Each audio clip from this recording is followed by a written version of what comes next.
my grandpa passed away a few years ago, he gave me ownership of his cabin that he built in the 80s. He didn't live there, but he would take short trips out there with my grandma for a few days at a time. When I learned that I inherited the cabin in his will, I was excited, but also saddened at the same time. My grandparents would often babysit me for weeks at a time, because both of my parents' jobs required them to frequently travel. I'd always ask them to go to the cabin, so we ended up spending much time there together when my parents were out of town. I'm currently attending an out-of-state college, and at the time I was given the cabin, I was just starting off my first semester, so I wouldn't be able to move my stuff in until the following spring. Once that time came around, I drove back to my parents, grabbed the keys, then began moving myself in. The drive there was a trip down memory lane, but I was beyond thankful and happy that this cabin would be my first real home. It's tucked away in the woods, but the nearest city is only 10 minutes away, so it wasn't as desolated as one might expect. Once I arrived, I immediately began planning out what I need to do to get it looking nice again.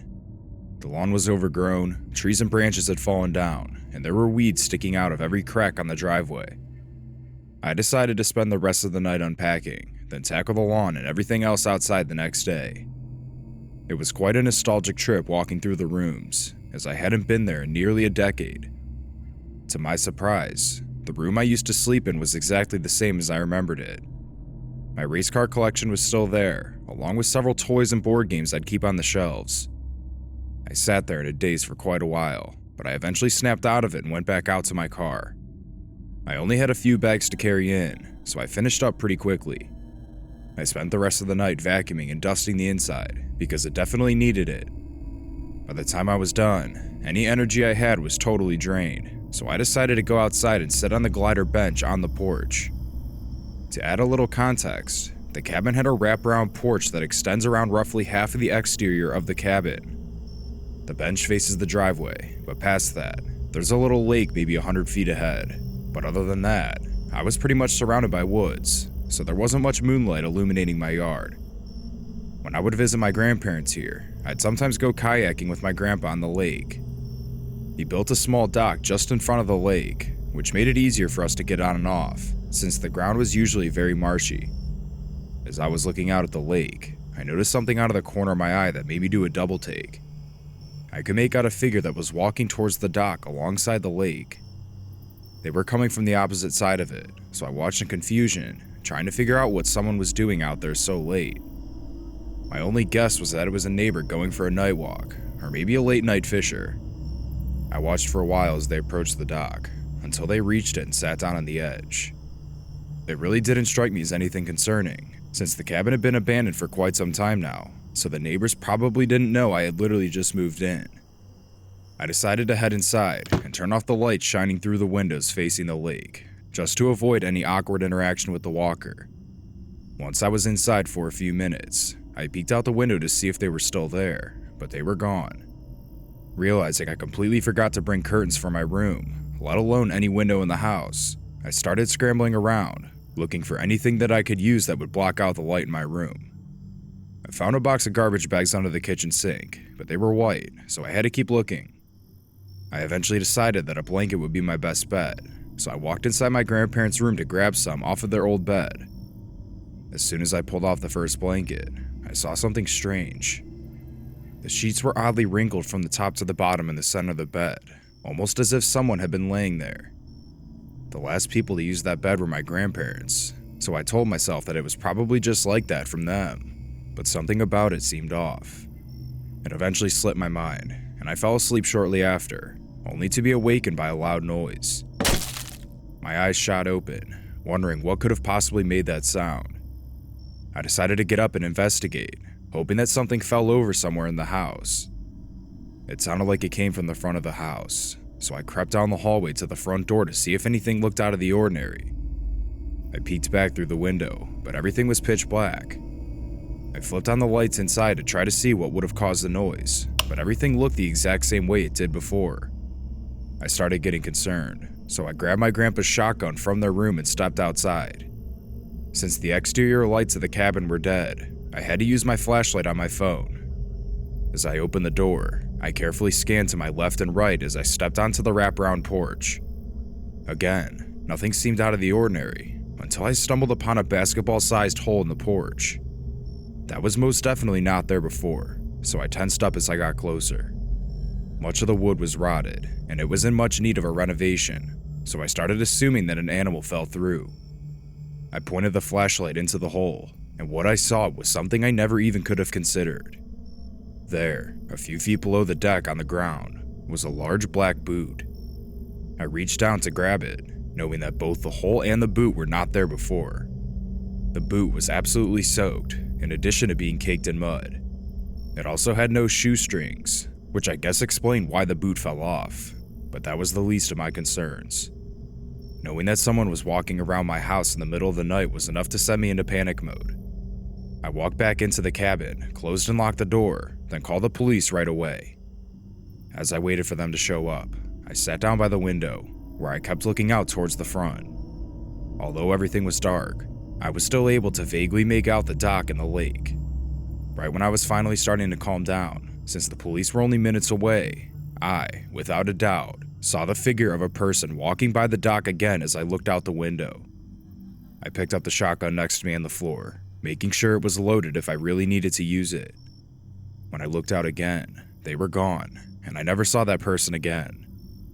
The police arrived shortly after and searched the cabin. Then they did a quick scan around the property outside.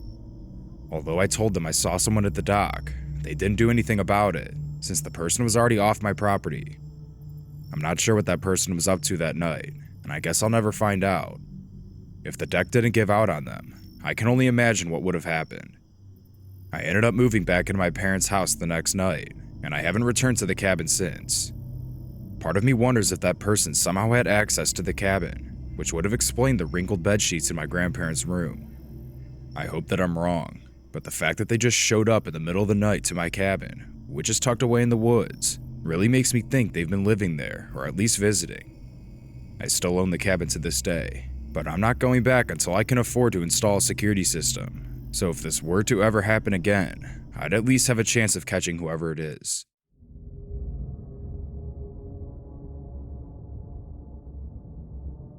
When I was in middle school, my parents made me join Boy Scouts, so I'd occasionally have to go away on camping trips. On this particular trip, our troop was going to a summer camp for a week, where we'd stay in log cabins. I wasn't really looking forward to it, since I wasn't good friends with any of the other kids. On the day we were scheduled to leave, my parents dropped me off in the school parking lot, where everyone would meet before piling in vans and taking off. I didn't say a single word to anyone the entire time, and I knew I was in for a long week. I found a lot of people in my troop to be annoying and immature, even though they were my peers after all.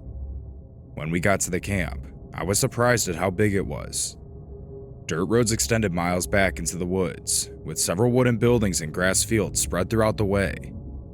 Once we made it to our cabin, we began unloading our belongings. The interior was crammed, only having 3 rooms, a kitchen, dining area, and a room with all the bunk beds. That meant I'd have absolutely zero privacy for the entire week. When the sun began to set, our scoutmaster had all of us gather in the bunk room. We all sat down on our bunks, and he explained that if any of us had to use the restroom at any point during the night, we had to bring a buddy with us, that being our bunkmates. The restroom facilities were located at the bottom of the hill our cabin was sitting on, so it was a pretty long walk for only having to use the restroom. I was unfortunately sharing a bunk with the most obnoxious kid in the entire troop, who was also known to be a persistent troublemaker. His name was Brandon, and I don't even think he knew what my name was. We never even talked before. To sum up the first night, it was hell. The cabin claimed to have AC, but it was equivalent to myself blowing warm air on my arm. Brandon was giggling the entire time with another friend he had brought onto the bunk, and I think they were playing some game on his phone that he snuck in. Hours later, his friend finally left, but Brandon came down shortly after and started nudging me to wake up.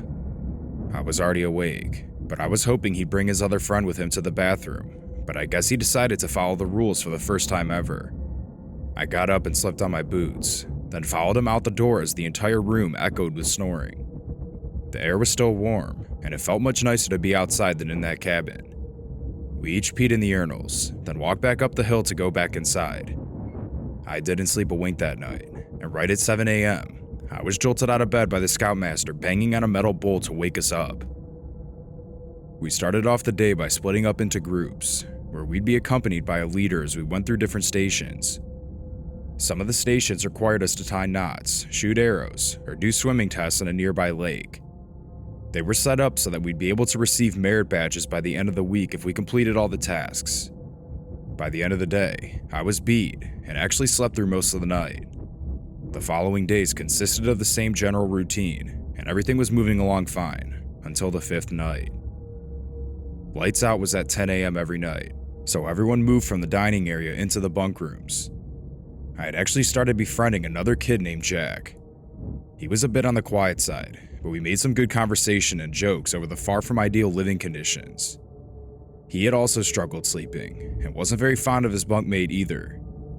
He was staying at the top of the bunk closest to the door, so he'd be ground zero every time the squeaky wooden door opened and shut. I had actually managed to catch a few hours of sleep before I was awakened by Brandon, who needed to use the restroom. Annoyed, I rolled out of bed and grabbed my boots. Once I was ready, we began walking towards the door, but I noticed that both Jack and his bunkmate weren't there. I assumed they must have been at the restroom too, so I followed Brandon as we descended down the hill. Once we reached the facility, Brandon pulled on the handle, but it was locked. It was a multiple occupancy restroom, so the door to it was never locked. We decided to walk around the backside facing the woods, since we didn't have another option. As soon as I got to the back, Brandon turned to me and put his finger up to his lip. I stopped walking and listened. I could make out an adult male talking to someone in a quiet voice, along with occasional whispers that traveled out of the ventilation window. I told Brandon we should go, but he was intrigued. Instead of walking back, he walked up to the bathroom door and began banging on it. I took a few steps back and stepped off to the side, so I wouldn't be blamed if a janitor came out that was trying to fix something inside. A few seconds passed, until the door swung open, and a grown man wearing a white t-shirt and jeans emerged, immediately pulling Brandon inside and shutting the door behind them. I couldn't believe what I saw, and I was terrified, so I ran up the hill as fast as I could to alert our scoutmaster in the cabin. I frantically made my way from bunk to bunk, but I didn't know where he was sleeping. I decided my best bet was to start shouting his name, at the price of waking everyone up. As soon as I started yelling, he popped out of a bunk accompanied by another adult. Then I led him to the restroom. I stayed way back while he pounded on the bathroom door. Again, nothing happened at first, until the door swung open. The same man was there, but this time, the scoutmaster forced his way in along with the other adult. Then the door shut behind him, leaving me standing there in the dark field alone. Maybe a minute later, the other adult in our troop came flying out of the restroom. He was sprinting and motioned me to follow as we made our way back to the cabin. Shortly after, police showed up, and the lights were flipped on inside the cabin, waking everyone up. They took attendance, making sure that everyone was there. Knowing that Brandon, Jack, and his bunkmate were in that restroom, I was sick to my stomach wondering what happened. None of the leaders spoke about the incident or told us what happened, and I didn't see the three of them for the rest of the week. I never actually found out what happened until I got back home. I didn't know at the time, but my parents were notified, so they sat me down at the kitchen table when I got home. They asked if anything happened to me, going on about how I could tell them anything without getting in trouble. I told them no, but explained what happened the night that I went to the restroom with Brandon. Unbeknownst to me, they knew the whole story, but had asked me just to make sure I was okay. It turns out, a local man had snuck onto the campgrounds, where he staked out in the restroom that night, attempting to either abduct or molest anyone that walked in. The scoutmaster was able to subdue the man, before he was able to follow through with his plans. After that trip, I never saw Jack again, but I know his parents pulled him out of scouts.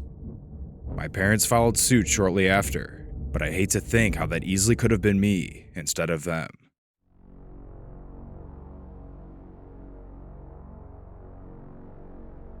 I've always been fascinated with nature. Ever since I can remember, something about it has always drawn me in. I spent a large majority of my childhood hiking in the woods, either with my dad or my friends from school. During the summer going into my sophomore year in high school, I was planning on trying out for the soccer team in the fall, so I found jogging in the woods to be a great way for both conditioning and my love for nature. On this day, I was doing a 4-mile run on this new trail in the woods when I stumbled across a cabin I'd never seen before. I was perplexed to see it because it was located in a remote part of the woods, far away from any roads. It was a small, rustic structure with a tin roof and faded wooden walls. The windows were boarded up, and it certainly seemed to be abandoned. I had to continue on with the run, so I reluctantly left, even though I wanted to explore it. Once I finished, I called my friend Marty as soon as I got home and told him about it. He's pretty adventurous like me, so we agreed on meeting up at the park later that day. Around 7 that evening, we met up and began hiking our way into the woods, following the trail.